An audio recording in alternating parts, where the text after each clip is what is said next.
Patti Austin is one of the great modern jazz singers. A professional since the age of 5, she's worked with people like Michael Jackson, Quincy Jones, James Ingram, and many more. And Patti's on the line, live from Los Angeles. Patti, thanks for joining us. Great to talk to you. Well, Patti, your career as a singer must have been pretty much mapped out from a very early age. When you picked up your first recording contract, how did it all happen? Well, I don't know how mapped out it was, but I started in the business at 4, and the reason that happened was because my dad was a jazz musician, and he had worked with many different artists through the years, and one of the people he'd worked with was a lady named Dinah Washington. And when I was a little girl, we used to go to a fabulous place called the Apollo Theater to see shows, and one day we went to one of the shows. They used to do 6 shows a day back in the day at the Apollo. We went to one of those 6 shows and saw Dinah Washington perform, and then went backstage afterwards to meet her.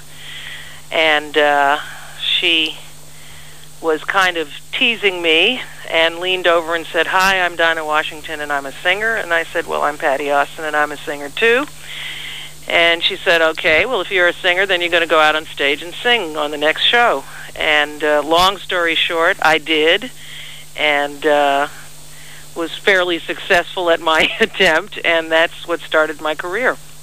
And because of Dinah, I got a TV series that I did for about 2 years, and a recording contract from RCA, which I was not allowed to perform with because of my age. In those days, they had a thing called the Children's Aid Society, and so many children had been kind of tortured in the business that they passed a law that you could not perform in the business until you were at least 6 years old, and I was 5 at the time my contract was signed. So I laid low for about 6 months and lied about my age and came back as a 6-year-old, but I wasn't actually 6 yet. And but by that time my contract, they had to pretty much burn up the contract because they couldn't really put any product out and not get sued by Children's Aid Society. So that's how my career started. Earlier in your career, you were probably known as a rhythm and blues singer, but you obviously have a great fondness for jazz. Now, do you think singers need to be classified as a jazz singer or a rock singer, or can someone cover many different musical genres? I'm so anti-classification as it pertains to music. You know, I just did another interview, and I was saying that I look at music as music, and I know that obviously for obvious marketing reasons, that there seems to be this need to classify or categorize what different forms of music are. But what people don't really understand is that in the 50s, in the period that I'm talking about, the popular music of the time in the early 50s was what is now called jazz. Well, that was actually pop music, and that was replaced by rock and roll in the latter 50s.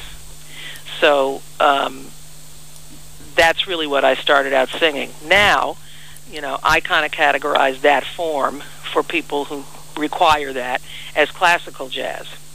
The big band swing era the big band swing era, the Count Basie and Duke Ellington and Jimmy Lunsford and the Tommy and Jimmy Dorsey, and all of that music was pop music. Frank Sinatra, Nat King Cole, Ella Fitzgerald, Sarah Vaughan, the music that they were making at that time was considered the popular music of that era. Well, Ella Fitzgerald has obviously been a huge influence on your music. She was regarded as the queen of jazz. Now, what do you think set her apart from all the other great singers? Well, that's kind of another interesting thing that I was just talking about. Ella wasn't really a very big influence on me as a singer, and at that time, singers were not a big influence on other singers, because the idea at that time, because of that genre, was not to sound like another singer, which is why all the singers from that era have very distinct sounds. Their thing was to try to sound as much like an instrument as possible. So when Frank Sinatra was singing, he was trying to sound like Tommy Dorsey playing his trombone. When Ella was scatting, she was trying to, as a matter of fact, Dizzy Gillespie taught Ella how to scat by playing stuff for her on his trumpet and having her sing it back.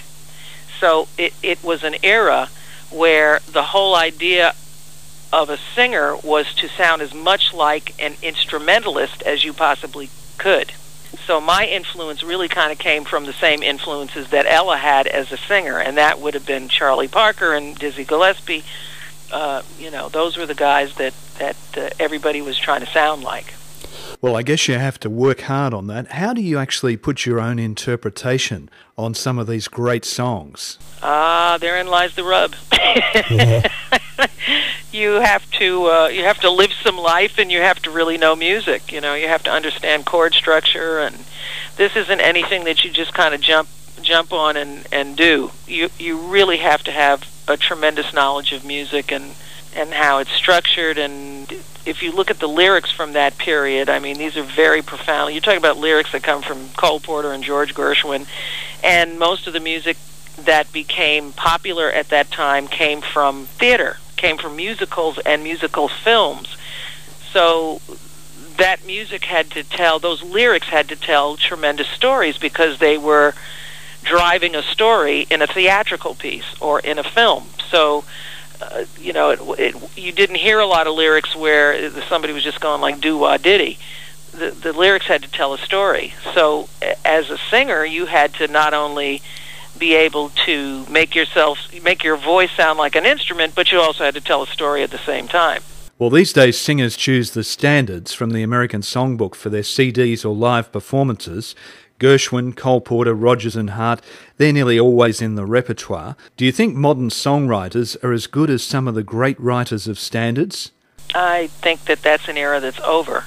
I don't know what's going to replace it yet, but that's done. There's a whole other mentality about writing now, and it just comes from a whole different place. It's just writers don't write that kind of material anymore. Well, I guess arrangements are tremendously important for singers. Do you have your own arrangers? Oh yeah. But that's also something that it depends on the genre. If you're in the world of jazz, you're gonna want to have an arranger for certain. Let's put it this way: for certain kinds of jazz. Now, if you're doing bebop, you might not necessarily want an arranger. But if you actually listen to the structure of bebop, as much as it sounds like it goes out there is a structure to it where the first opening of any bebop tune is going to establish whatever the melody is. And then the idea is to take that melody and go out with it and then come back into where we started from. So although it sounds very free form, most of that material was also arranged by, tremendous arrangers. Great arrangers did that music. Well, Patti, we'll take a short break to take an important message from our sponsors and come back to you live from Los Angeles in just a moment.